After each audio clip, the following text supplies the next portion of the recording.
প্রিয় বন্ধুগণ, শুভ সকাল। আপনাদের সকলের মঙ্গল কামনা করে শুরু করছি আজকের ভিডিও। বিএলসার টেকনিকে বিদায় নিল ব্রাজিল। কামাল স্পোর্টস বিডির আজকের এই ভিডিওতে আপনাদের স্বাগত জানাচ্ছি। সেই সাথে আমার চ্যানেলটি সাবস্ক্রাইব করার এবং আমার সাথে থাকার অনুরোধ জানাচ্ছি। কোপা আমেরিকা 2024 ইউএসের আজকের কোয়ার্টার ফাইনালের শেষ খেলা ছিল ব্রাজিল বনাম উরুগুয়ে, এবং এই খেলা শেষে ব্রাজিল বিদায় নিয়েছে কোপা আমেরিকা 2024 আসর থেকে, আর সেমিফাইনালে উঠে গেছে উরুগুয়ে। এই সেমিফাইনালে ওঠা ডারউইন নুনেজের দলটির আর্জেন্টাইন কোচ মার্সেলো বিয়েলসার কথা বলতেই হয়।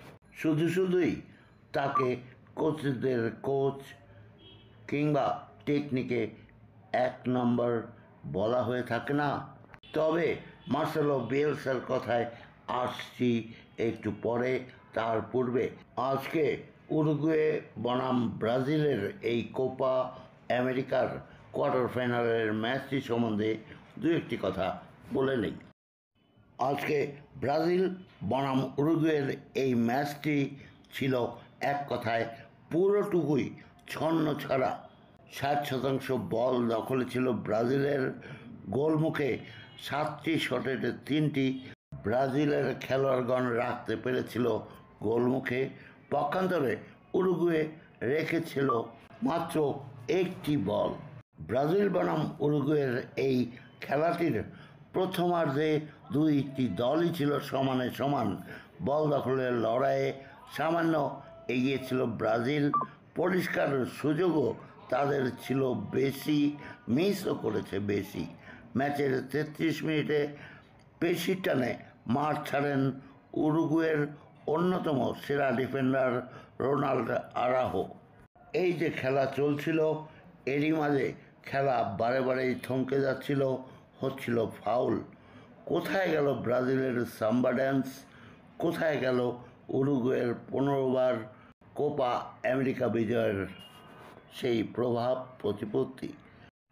ফাউল হলো 41টি, এর মধ্যে ফাউল করলো উরুগুয়ে 26টি এবং ব্রাজিল করলো 15টি।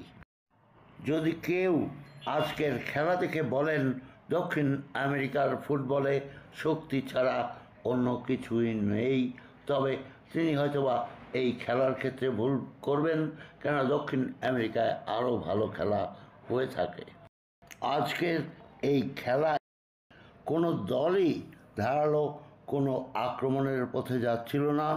74 মিনিটে প্রচণ্ড একটি ধাক্কা খায় উরুগুয়ে। মাঝমাঠ থেকে বল নিয়ে তীব্র বেগে ছুটছিলেন রদ্রিগো।